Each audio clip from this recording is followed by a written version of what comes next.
Our next alumni inductee is Pam Fletcher, class of 1981. Woohoo!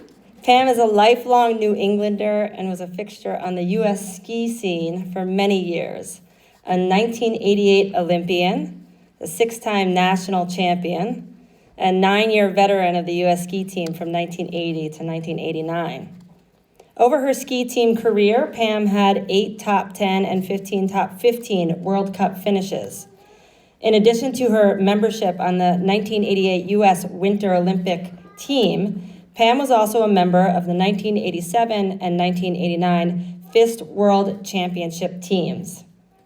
As a top contender, Pam's Olympic dreams ended suddenly and sadly when a course worker collided with her as she finished a warm-up run at the Olympics, breaking her leg.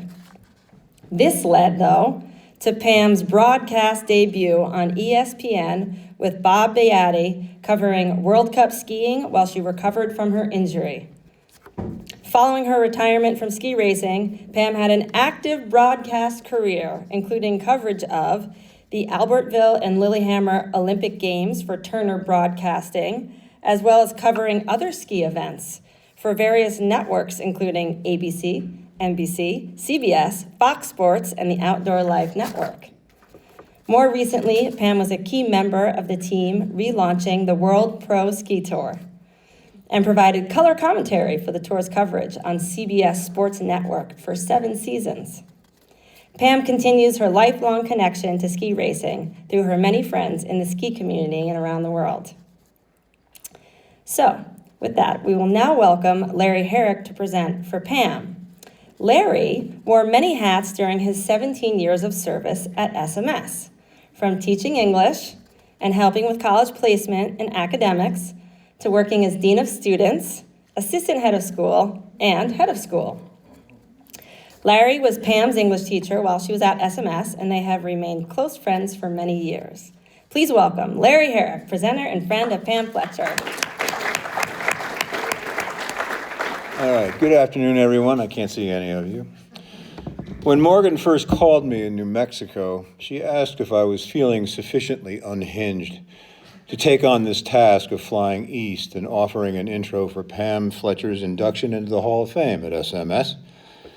Well, I thought, yeah, I could probably conjure something up. And we hung up, and then I started thinking again, and it was,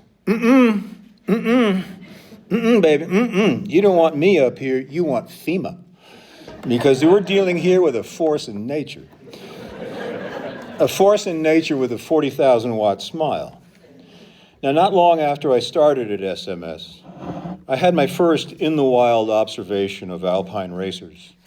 And I quickly realized these were creatures whose mental stability might easily be called into question. After all, if your heart is set on running the Hahnenkamm or the Lauberhorn for the sheer fun of it, I think a discussion of appropriate medication is called for. But Fletch has charter membership in that lofty, sublime, and terrorizing 70-mile-an-hour club. We can go through her resume, as we just did, but I will highlight a few salient points. 6 national championships, the World Cup win at Vail and other podiums, a trustee of this school, then on to a fine gold medal broadcasting career, CBS, NBC, ABC, and probably the CIA. Pam seemed to move seamlessly from competition to journalism. I'm sure there were difficult moments, but when you are photogenic, sharp, and well-spoken, and can energize an entire room, you will be noticed. Like many champion athletes, Pam's skill and work ethic were identified early, as they often are in swimming and tennis as well. The one aspect of working at SMS that I never could reconcile comfortably was the fierce competition among the academies for young racing talent. I couldn't see a remedy for it, and I understood the need for it, but it never settled well. These are young kids under intensely focused pressure. However, I never had that sense with Fletch, although I'm sure it was there. She was evidently won over by the wizard of admissions, TD. Her success, as noted, is a matter of record. Now, it has always been part of my teaching philosophy that, putting aside learning differences for the moment, one coaches writing rather than teaches it. When nurtured, it is a skill which emerges naturally, like musical talent, from a crucible of focus and discipline. Pam carries this eccentric notion that I coached her how to write, that I helped cultivate her as a wordsmith, and encouraged her to find her literary voice. This is more than generous, and I am honored, but it also misses the mark a bit, because I can assure you that Bill Dunkel's essay requirements were as pugnacious and demanding as mine. And Bill Reed's too, and they were in French with irregular verbs and stuff. Learning to write is clearly a process. First, you have to nail down the peculiar mechanics and come to terms with things like a subordinating conjunction, which sounds more like a dire medical condition than a grammatical feature. I mean, if you hook a tip and subordinate your conjunction, it's pretty much over. Then you figure out what syntax and usage mean, and with them, the beginning of a style. Finally, you arrive at having a voice, your voice, which comes off the page or screen and is lucid, clever, economical, and compelling. SMS may have provided the early coaching and scaffold of mechanics and syntax, but style and voice are derived from practice, writing, and writing a lot. That refinement was developed by Pam and Pam alone. Well done, madam. What Fletch claims we achieved here, by the way, is a blessing of small class sizes. Bill Dunkel and I have both taught along the storm front that is big factory public education, where you are less an educator and more a shop steward. There, I could not begin to worry about syntax or style with a class of 35. Indeed, I would be much more concerned with a kid in the corner who's either trying to pee in the trash basket or set it on fire. Pam Fletcher we honor today along with Sverre and Sophie. She became who she is and delivered of herself over the years with courage, decency, sportsmanship, compassion, and a healthy good humor. Seems to me she's a role model for those who follow. However, in the end, she is still that wild child with a smile, fortified by sheer human will and determination. Congratulations, Fletch. Well done in both runs. Much fondness and respect. So let's enjoy this video.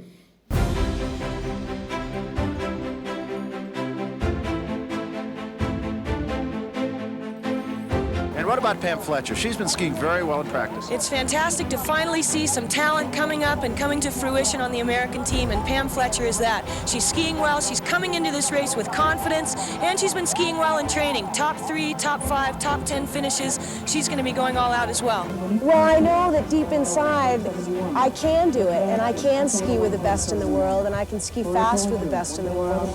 I just have to keep that within me and not lose grasp of that. I know now that it's not impossible. Great run, a fantastic technical skier. Very good run, and she has the fastest spin time, and that's going to bring this crowd alive. Here comes Pam Fletcher to the finish line. She could do it. She does.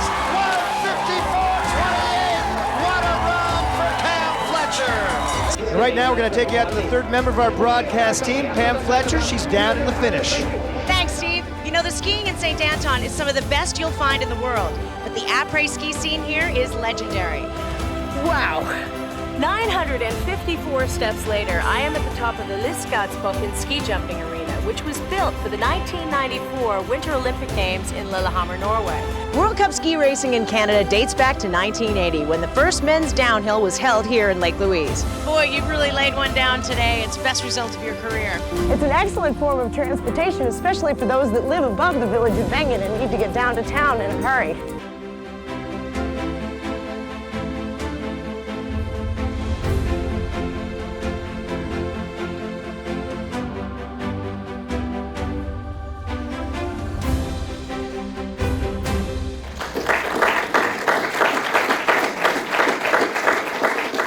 First of all, oh wow, you really can't see anybody. It's like, whoa, in your face.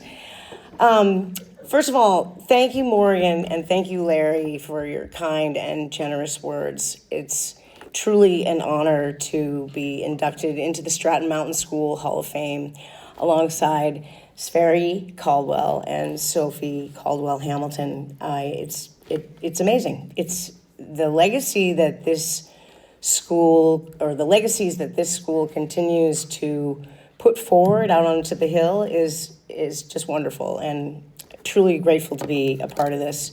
I'm going to have to use these because I'll never get through it. I'm so fortunate that my mom and dad started a small ski area in Massachusetts because I was hooked on it from the day I started, and I never looked back. I loved it. It was so much fun, and my parents were very supportive of myself in my skiing career. I do have to say that Pia Toffanelli, a lifetime best friend, and a leader of our Massachusetts tribe, thank you, was a big inspiration to me as a kid because she would not only win these races, but she'd beat all the guys too, which I thought was pretty cool. But her dad, Gene Toffanelli, was my first coach, and he ignited the spark in me in terms of what ski racing was all about. And later, Pat's Peak team and Wendy Woodworth, she basically took those sparks and made them flames. Matt Lyon, Bruce Andrews, Sue Cooper, Julie Woodworth, Wendy Woodworth, Linda Patton, we all ended up coming to SMS. Why? Because there was T.D. McCormick, the legend, sought us out and finally convinced my parents and figured out a way to take me and make my decision for me, like come to Stratton, because Burke was the other option, but he convinced us and they provided a very nice financial package to help me be able to go and attend the school. But Burke was not forgotten because years later, Matt Lyon and I were up in a race in Bethel, Maine. We found a snowblower, and boy, the Burke van door was open. We pulled that door open and we filled that van with snow. They weren't too happy with us the next day. So maybe it's a good thing I didn't go to Burke. It's hard to put it all into words what SMS really means to me. First of all, it's the education.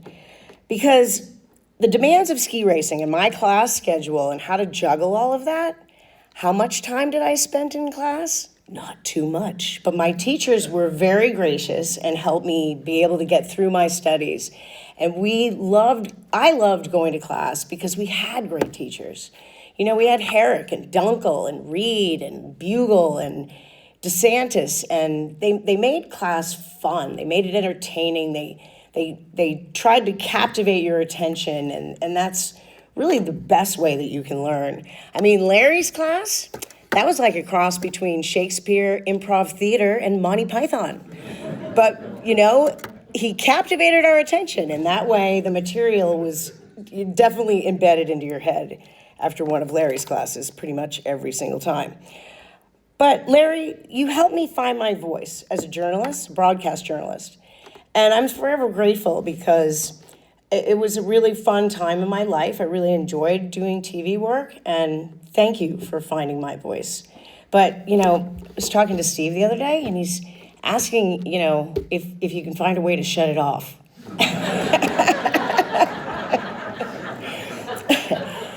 My SMS coaches and teachers and teammates were incredibly supportive of my ski racing journey. We all believed in each other, right? We all helped each other out. We all tried so hard to work together to make something great. I first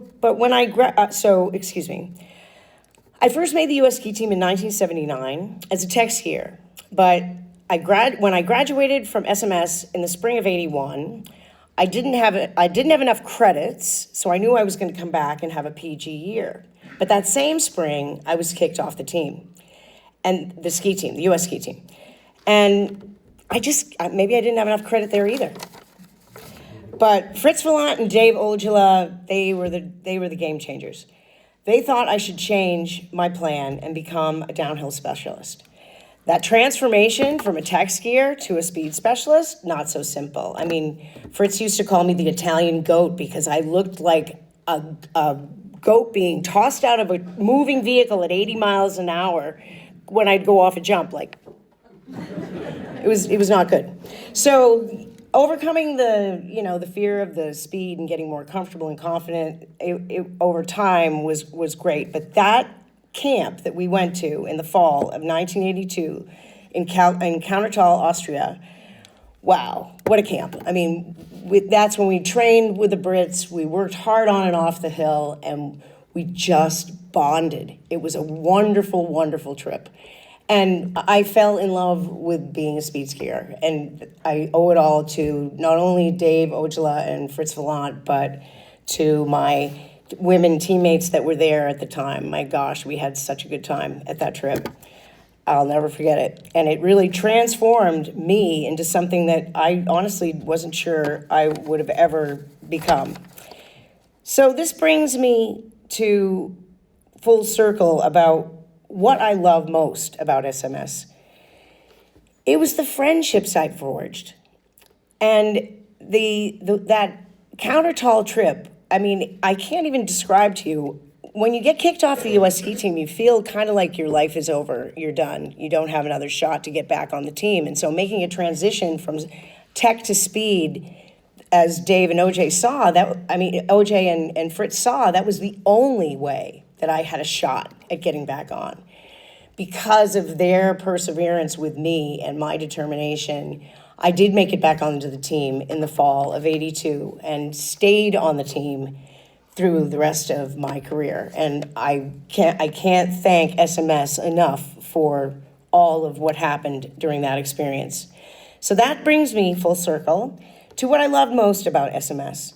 It was the friendships I forged and how being coached rather than being taught was such a powerful impact on me, both in sport, academically, and in life.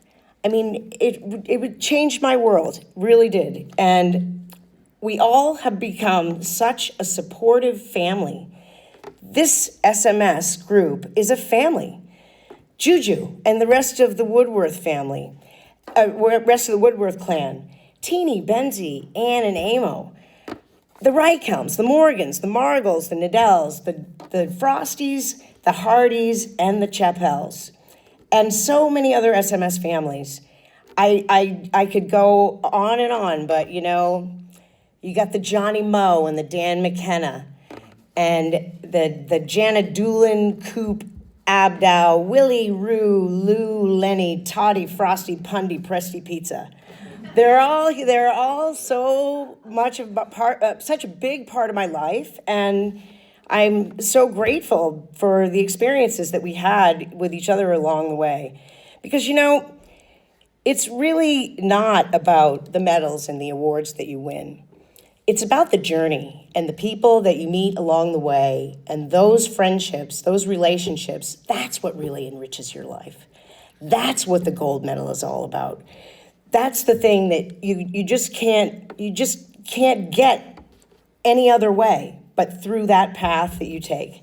And those lifelong friendships that you build, they are the true gold medal. And SMS gave us the strength to become who we are, the belief that we could become more, and helped us carve our path through life. As I look across this auditorium, I am so grateful for the love and support of my SMS tribe, my family, and my dear friends, and especially all of you that came today. And the support is enormous. I really appreciate that.